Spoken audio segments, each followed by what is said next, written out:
देखिए, पहली बात यह है कि स्वागत करती हूँ चुनाव आयोग का निर्णय का। और दूसरी बात, इससे ये स्पष्ट प्रमाणित होता है कि अब तक हम लोग जो बताते आ रहे हैं कि चुनाव आयोग के ये प्रक्रिया में तृणमूल बाधा प्राप्त कर रही है, बाधा दान कर रही है, और जो डीएम एडीएम इनके जरिए ईआरओ एईआरओ को अनुप्राणित करने की, धमकाने की या उनको कुछ और तरीके से वो जो घुसपैठिया है, अवैध वोटर्स है, उनको वोटर लिस्ट में डालने की जो प्रक्रिया तृणमूल सरकार और तृणमूल पार्टी कर रही थी, इस बात से स्पष्ट हो गई है।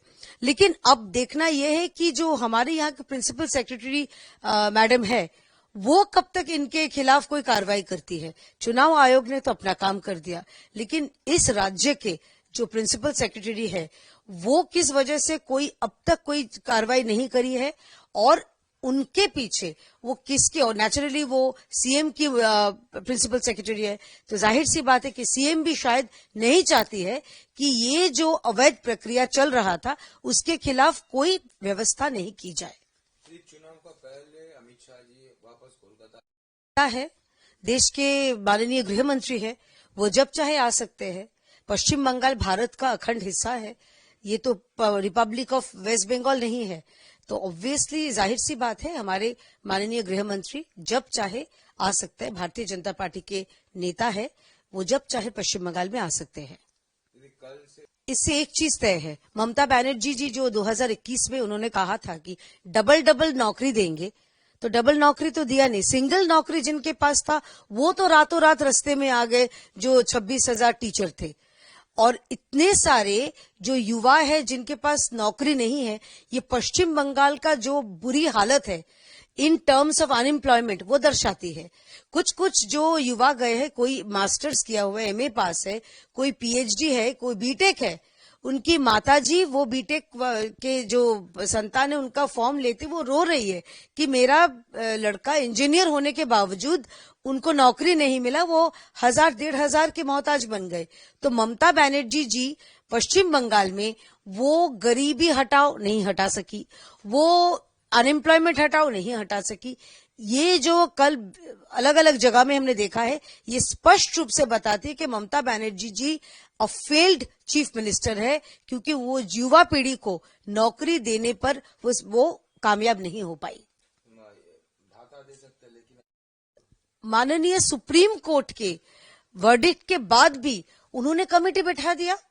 मतलब ये ऐसा हुआ कि सुप्रीम कोर्ट एक कमेटी बैठाया, किस लिए? ताकि वो डीए मिल सके जो स्टेट गवर्नमेंट एम्प्लॉइज है, उसके ऊपर उन्होंने कमेटी बैठा दिया। मतलब Mamata Banerjee chief minister of West Bengal, वो सुप्रीम कोर्ट से भी ऊपर है। अब सुप्रीम कोर्ट उनके ये जो वर्डिक्ट नहीं मानने का जो कार्रवाई कब तक शुरू करते हैं वो भी देखना है। ऑनरेबल सुप्रीम कोर्ट को करना चाहिए उनके खिलाफ कार्रवाई, क्योंकि वो कोर्ट की जो ऑर्डर वो उसका मान्यता नहीं कर रही है। Basically Mamata Banerjee vote to vote politics में विश्वास रखती है, क्योंकि वो और उनकी party note to note politics जानते हैं। ये नोट मतलब लिखाई पढ़ाई वाला नोट नहीं, ये नोट है पैसा नोट। तो वोट में वो जीतेगी, इसीलिए नोट आएगा 25-75 का ये बंटवारा होगा।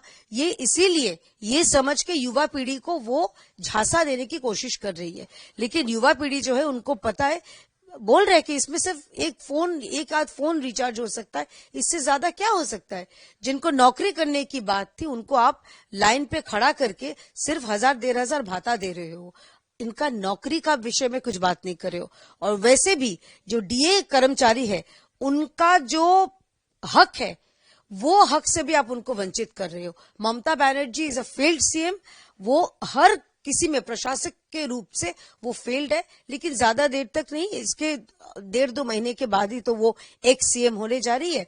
तो भारतीय जनता पार्टी की सरकार आके ये सारे जो इश्यूज है, हमारी युवा पीढ़ी को नौकरी बोलिए या डीए जो पेंडिंग डीए है, ये सब क्लियर हमारी सरकार करेगी। मिस्टीरियस डेथ, अभी तक इसका रिपोर्ट नहीं निकला, कैसे देख रहे इस चीज? दुखद है, किसी भी मौत दुखद है, लेकिन ये मौत को लेके फिर ये जो पश्चिम बंगाल की सरकार या तृणमूल सरकार जो अफवाह फैलाती है भाषा को लेके, ये ना फैलाए, ये देखना पड़ेगा। क्योंकि इसके पहले जब बेलडांगा में हुआ था, झारखंड में किसी बहुत दुखद था। लेकिन एक लेबरर की मृत्यु के लिए हम लोग देखे थे कि मुर्शिदाबाद की बेलडंगा में क्या घटना घटी थी, और उसके बाद पता चला कि वो आत्महत्या कर दिए थे। ये पुरुलिया के एक माइग्रेंट लेबरर पुणे में जिनका मौत हो गई थी, बाद में जब पता चला कि उनकी मृत्यु हुई है उनके किसी के झमेले के कारण, वो तब नॉर्मल सामान्य हालत में नहीं थे, वो किसी मादक इसके इन्फ्लुएंस में थे।